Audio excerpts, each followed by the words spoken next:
사도 바울이 로마의 감옥에 갇혔을 때에 에베소 또 그 부근에 있는 교회를 향해서 편지를 기록했습니다.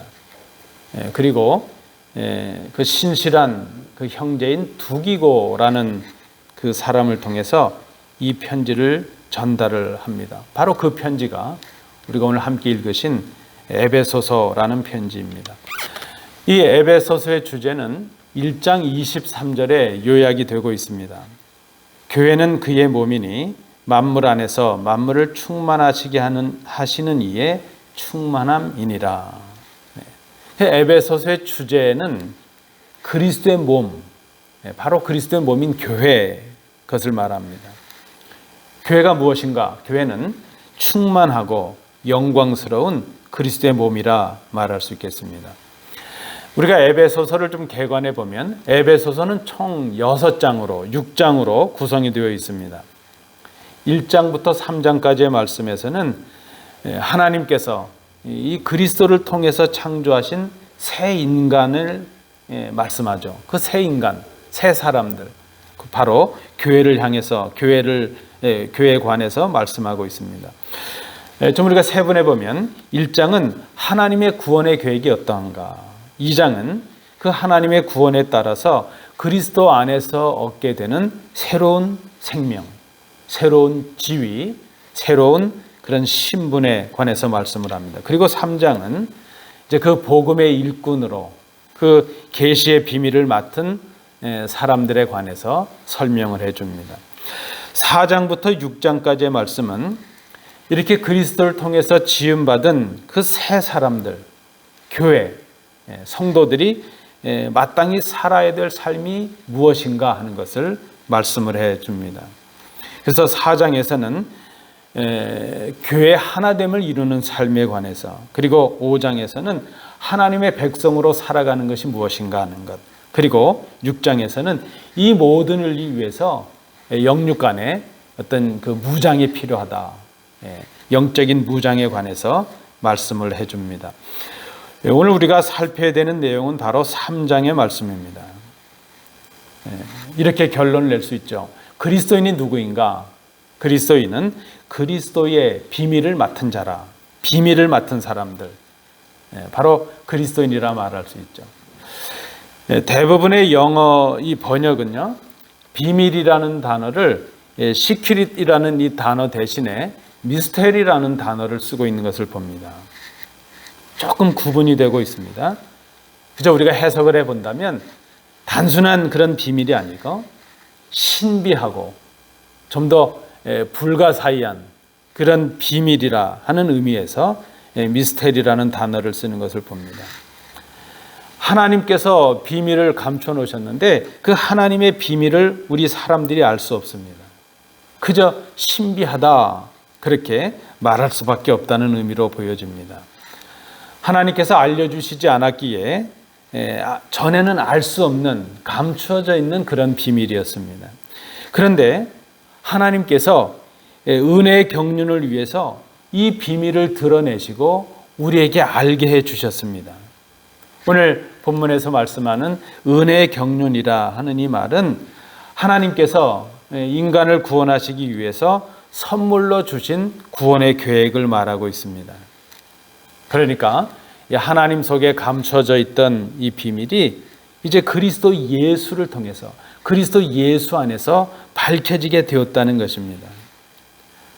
하나님의 아들이신 예수 그리스도께서 인간이 되셔서 이 땅에 오셨습니다. 우리의 죄를 담당하시고 십자가에 죽으심으로 이제 그 예수를 그리스도로 믿는 사람들, 그를 믿는 사람들은 구원을 얻게 된다는 바로 이 비밀입니다. 그래서 오늘 본문 4절 말씀에 보니까 사도 바울은 이 비밀을 그리스도의 비밀 이렇게 말합니다. 그리스도를 통해서 깨닫게 되는 비밀이요, 그리스도를 통해서 얻게 되는 비밀이기 때문입니다. 골로새서 2장 2절에 보니까 사도 바울은 그 비밀에 관해서 이렇게 설명을 해줍니다. 제가 읽어드립니다. 이는 그들로 마음의 위안을 받고 사랑 안에서 연합하여 확실한 이해의 모든 풍성함과 하나님의 비밀인 그리스도를 깨닫게 하려 함이니. 하나님의 비밀이 곧 그리스도라 하는 것이죠. 오늘 본문에서 말씀하고 있는 비밀을 요약하면 그리스도라 말할 수 있습니다.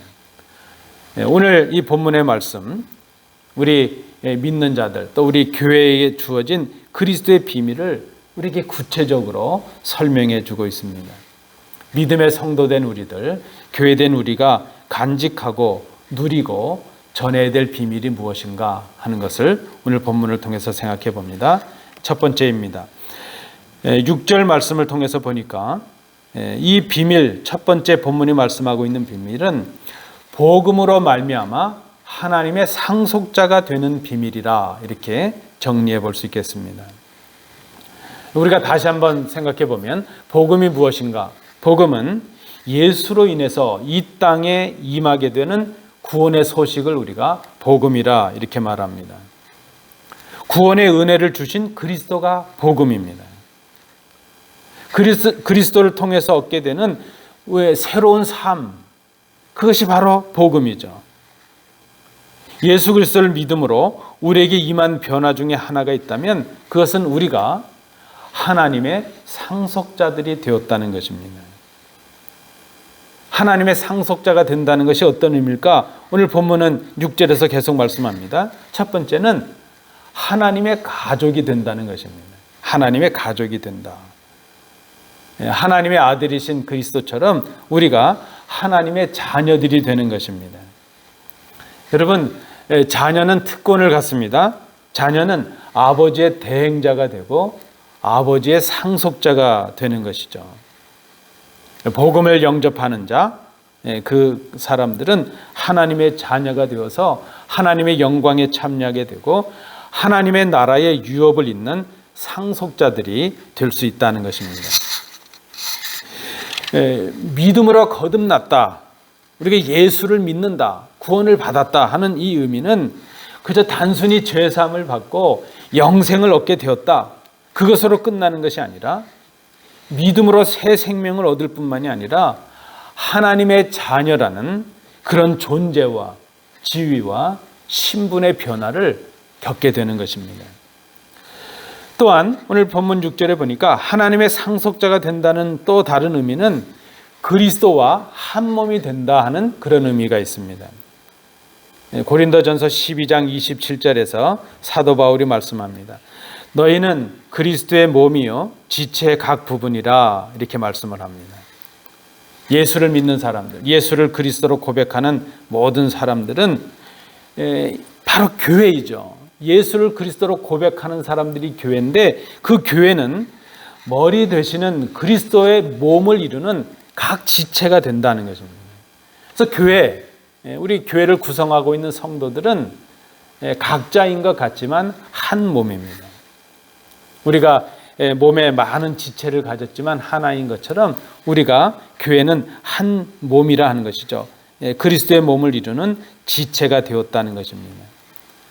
우리의 각 지체들은 각 지체로서의 사명이 있습니다. 몸이 그런 것처럼 우리 각자에게 주어진 사명을 감당해서 협력함으로 한 몸을 이루는 것입니다. 하나님의 상속자가 된다는 것, 그것은 또 다른 의미로는 장차의 약속에 참여하는 자가 된다는 것을 의미합니다. 이 세 번째 의미입니다. 이스라엘 백성들은 아브라함의 후손만이 하나님의 백성이 될 수 있다. 하나님의 언약의 백성, 약속의 백성이 된다. 이렇게 생각을 했습니다. 그래서 이방인들을 멸시하고 조롱하였습니다. 그러나 이제 예수 그리스도를 믿는 사람들, 예수 그리스도를 영접하는 사람들은 은혜로 인해서 하나님의 약속을 맺는 하나님의 백성이 되는 것입니다. 이스라엘 백성뿐만이 아니라 우리 모두가 다 예수를 구주로 믿는 사람들은 하나님의 언약의 백성이 되고 하나님의 백성이 되는 것입니다. 예수님을 믿음으로 하나님의 자녀가 되는 비밀, 복음을 영접함으로 그리스도와 한 몸이 되는 비밀, 우리 성도들이 한 몸이 되는 비밀, 예수님을 믿음으로 하나님의 언약의 백성, 구원의 백성이 되는 이 비밀, 바로 이 비밀이 세상이 깨달을 수 없는, 세상이 알지 못하는 하나님의 상속자가 되는 비밀이라 하는 것입니다. 우리가 예수님을 믿음으로 복음으로 말미암아 얻게 되는 첫 번째 비밀, 바로 하나님의 상속자가 되는 비밀입니다. 두 번째 비밀입니다. 오늘 본문을 통해서 발견하는 두 번째 비밀은 10절 말씀을 참조해 주시기 바랍니다. 이 두 번째 비밀은 교회로 말미암아 얻게 되는 비밀을 말하고 있는데, 교회로 말미암아서 하나님의 지혜를 알게 되는 비밀이라 그랬습니다. 10절 말씀을 보시기 바랍니다. 이는 이제 교회로 말미암아 하늘에 있는 통치자들과 권세들에게 하나님의 각종 지혜를 알게 하려 하심이니, 이렇게 말씀을 합니다. 자, 교회는 건물이 아니라 교회는 사람이죠. 예수를 그리스도로 믿는 사람들, 바로 그 사람들이 교회입니다.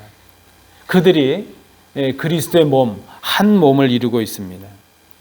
그런데 그렇게 한 몸을 이룬 이 교회는 사명을 갖게 됩니다. 그 사명이 무엇인가 하면 지혜를 알려주고 깨닫게 하는 바로 그 사명입니다. 그 지혜가 무엇인가 하면 그 지혜는 하나님의 구원의 비밀이죠. 곧 그리스도요, 복음을 의미합니다. 하나님께서 이 교회를 통해서 세상을 향해서 하나님의 일을 시작하십니다. 그 일은 바로 지혜를 전하게 하는 일이요, 지혜를 알게 하는 일입니다.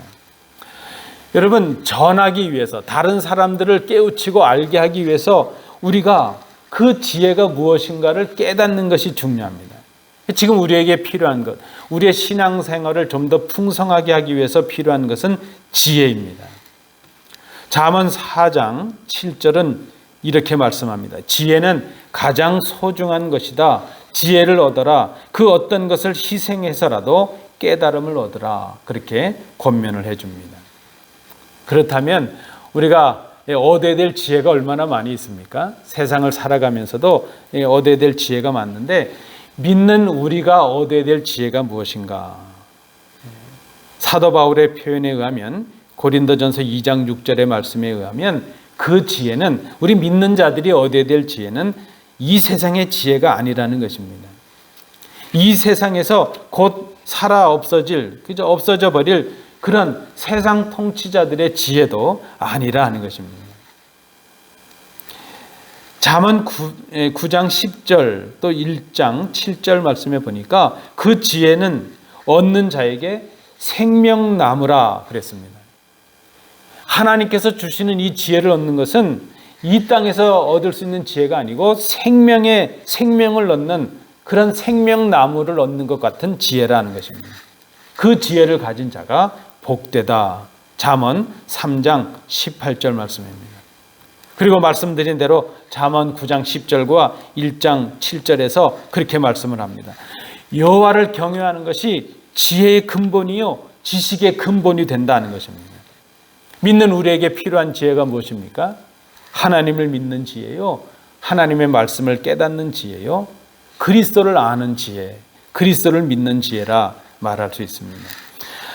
하나님은 오늘도 이 그리스도의 몸된 교회를 통해서 하나님의 일을 행하십니다.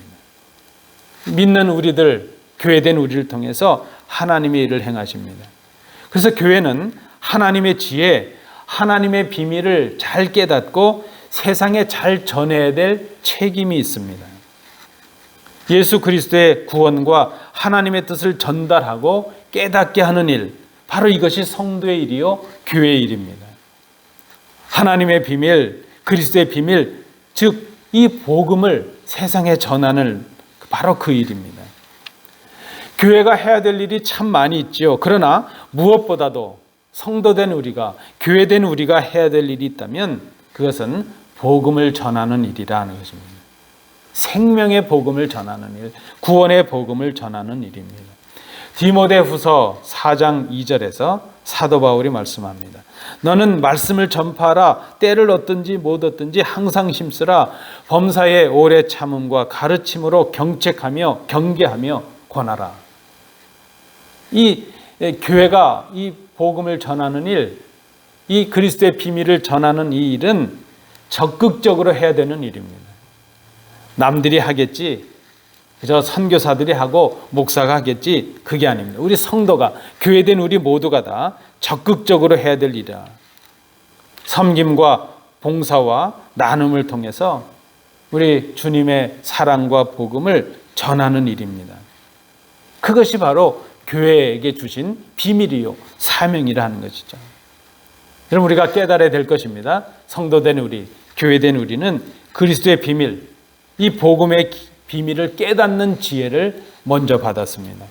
이제 그 깨달은 그 그리스도의 비밀, 복음의 지혜를 전하고 알게 하는 일, 그것이 교회에 주어진 그런 사명이라는 것을 우리가 생각해야 될 것입니다. 마지막 세 번째입니다. 오늘 복음을 통해서 우리가 또 깨닫게 되는 비밀, 12절 말씀을 참조해 주십시오. 믿음으로 말미암아 확신을 가지고, 담대함과 확신을 가지고 나아가게 되는 비밀이라 그랬습니다. 이 세 번째 비밀은 우리가 예수 그리스도를 믿음으로 얻게 되는 그런 비밀입니다. 믿음의 비밀입니다. 12절을 보시기 바랍니다. 우리가 그 안에서 그를 믿음으로 말미암아 담대함과 확신을 가지고 하나님께 나아감을 얻느니라 말씀합니다. 죄인이었던 우리는 하나님 앞에 감히 나아갈 수 없는 사람들이었습니다. 그런데 죄인이었던 우리가 담대하게 하나님께 나아갈 수 있는 것, 그것은 오직 믿음으로 가능했습니다. 오직 믿음입니다. 이 하나님 속에 감추어진 모든 비밀이 풀리는 열쇠가 바로 믿음이라는 것입니다. 천국의 복음의 비밀, 하나님의 비밀, 그리스도의 비밀이 풀리는 열쇠는 예수 그리스도를 믿는 믿음, 그래서 오직 믿음입니다. 그 믿음은 예수를 그리스도로 영접하는 것, 예수가 나를 위해서 십자가에 죽으셨다는 걸, 그것을 믿는 것, 바로 그 믿음입니다. 구약 열왕기 하서 6장에 보면 엘리사 선지자 때의 그 일을, 한 사건을 기록하고 있습니다. 아람이라는 나라, 지금의 시리아죠. 아람이라는 나라의 왕이 엘리사를 잡기 위해서 그의 수하에 말과 병거와 많은 군사들을 보냈습니다. 그리고 야밤을 틈타서 엘리사가 있었던 곳의 성을 포위하게 되었습니다. 자, 아침 일찍이 이 엘리사의 시종이 밖으로 나가서 자기들을 에워싸고 있는 그 군대를 보게 되었습니다. 그래서 걱정이 났죠. 큰일 났습니다, 선생님. 어떻게 하면 좋겠습니까? 그래서 걱정하면서 엘리사에게 이 사실을 알리게 됩니다. 그때 엘리사가 이렇게 말합니다. 두려워하지 말라. 그들의 편에 있는 사람보다 우리의 편에 있는 사람이 더 많다. 그리고 엘리사가 하나님께 기도하기를 시작합니다. 여호와여 원하오니 저 시종의 눈을 열어주셔서 볼 수 있게 하옵소서. 여러분, 이 엘리사의 시종이 눈이 먼 사람이 아니잖아요. 뭔가를 보고 있는데 지금 엘리사는 그렇게 기도합니다. 하나님 원합니다. 저 시종의 눈을 열어주셔서 볼 수 있게 하옵소서. 엘리사가 기도한 후에 엘리사의 기도를 들으신 하나님께서 그 시종의 눈을 열어주셨습니다. 그 기도 후에 하나님 열어주신 눈으로 그 시종이 다시 자기가 보았던 그 적군의 군대들을 바라봅니다. 그런데 이제 눈에 보이는 것이 다른 것입니다. 시종이 바라보니 온 언덕에 불말과 불수레가 가득해서 엘리사를 둘러싸고 있는 것이 보였습니다. 하나님의 천군 천사들의 군대가 엘리사를 호위하고 있는 것을 그 시종이 보게 된 것입니다. 여러분, 이것이 바로 믿음이라는 것입니다. 믿음은 우리의 눈을 열어서 보지 못하는, 보이지 않는 하나님의 구원의 역사를 보게 합니다.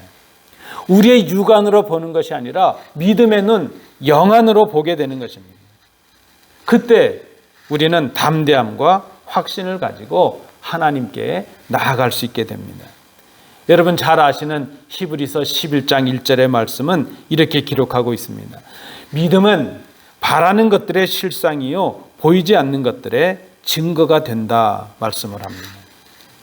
믿음은 우리가 바라는 것들을 보증해 줍니다. 지금 이루어지지 않았지만 믿음으로 바라보게 되면 그것이 이루어진 것처럼 그 실상을 보게 된다는 것입니다.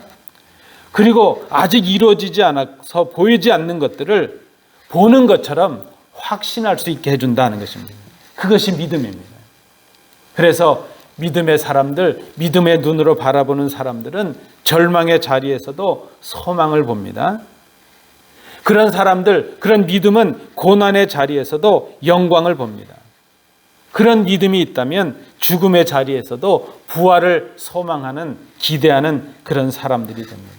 지금 사도 바울도 감옥에 있으면서도 이런 글을 남기고 있습니다. 믿음으로 우리가 얻게 되는 바로 비밀이죠. 이 믿음의 비밀을 우리가 깨달아야 될 것입니다. 믿는 우리가, 교회된 우리가 깨달아야 될 비밀이 바로 이 비밀입니다. 오늘 우리가 이 비밀을 말씀으로 나누었습니다. 복음으로 말미암아 하나님의 상속자가 되는 비밀, 교회됨으로 말미암아 하나님의 지혜를 알게 되고 전하게 되는 비밀, 그리고 믿음으로 말미암아 담대함과 확신을 가지고 하나님께 나아갈 수 있게 되는 이 비밀. 이 비밀을 깨닫는 결과가 오늘 본문 13절에 나타납니다. 우리가 읽지는 않았는데 13절, 이 비밀을 깨닫는 자에게 주시는 은혜입니다. 한마디로 무엇이죠? 낙심하지 않는 은혜라 하는 것입니다. 말씀드린 대로 사도 바울은 지금 감옥에 갇힌 신세입니다. 그러나 그는 지금 감옥에 갇힌 그 자리에서도 자신을 바라보고 있는 그 교회를 향하여 오히려 자신의 환난에 대해서 걱정하지 말라, 낙심하지 말라, 그렇게 권면을 하고 있습니다. 아니, 지금 자기가 이 고난 가운데 있으면서 감옥에 있으면서도 자신을 걱정하는 교회를 향하여 낙심하지 말라고 말한다는 것은 이미 사도 바울이 자신이 경험하고 있는 환난과 역경의 그 처지를 이기고 있고 극복하고 있다는 것을 우리에게 보여주고 있습니다. 이것이 어떻게 가능했을까? 그 연약한 한 사람이 로마의 군대, 그 황제의 권위 앞에 사로잡혔는데 어떻게 이것이 가능했을까? 사도 바울이 바로 그리스도의 비밀을 깨달았기 때문이라는 것입니다. 그 복음의 비밀, 그리스도가 그 안에 가득해 있었기 때문이라는 것입니다. 그가 사도 바울이 복음을 그 비밀을 깨달았을 뿐만이 아니라 그 비밀을 전하는 자가 되었기 때문이라 하는 것입니다. 그가 간직하고 깨달은 이 그리스도의 비밀이 그를 담대하게 바꾸었습니다. 그가 이제 고백하는 것처럼 빌립보 1장 20절에서 고백하는 것처럼 살든지 죽든지 자신의 몸에서 그리스도가 존귀하게 되기를 원한다는 그런 고백이 가능한 사람으로 바뀌었습니다. 바로 이 그리스도의 비밀이 그의 고난을 영광으로 바꾸었습니다. 이 그리스도의 이 비밀이 그 많은 선지자들을 이제 목숨을 내놓고 헌신하는 것을 가능하게 했고 지금 이 시대까지 많은 믿는 사람들, 많은 교회들이 하나님 앞에 헌신하고 하나님의 사명자로서 살아갈 수 있는 것을 가능하게 하였습니다. 바로 딱 하나였습니다. 그리스도의 비밀이었다는 것입니다. 세상 사람들이 그렇게 부끄럽게 여겼던 십자가가 오히려 사도 바울에게는 구원을 주시는 하나님의 능력이 된다는 것을 그가 깨달았습니다. 그리스도의 비밀을 깨닫고 그가 변화를 경험하게 되었습니다. 말씀을 맺습니다. 사랑하는 성도 여러분, 우리가 간직해야 될 비밀이 많이 있습니다. 그렇죠? 우리가 살아가다 보면 많은 비밀이 있죠. 그러나 믿는 사람들로서 우리가 꼭 간직하고 기억해야 될 비밀은 복음의 비밀입니다. 복음의 비밀, 그리스도의 비밀입니다. 예수님을 믿음으로 우리가 하나님의 상속자들이 되었다는 그 비밀, 예수님을 믿음으로 이 세상을 향하여 구원의 지혜를 전하는 교회가 되었다는 이 비밀, 그리고 예수님을 믿음으로 고난과 환난을 이기고 담대함과 확신을 가지고 하나님께 나아가는 사람들이 되었다는 이 비밀, 하나님께서 우리에게 주신 비밀입니다. 그리스도의 비밀입니다. 이 비밀을 간직하시고 누리시고 증거하시는 우리 성도들 되시기 바랍니다. 기도합니다.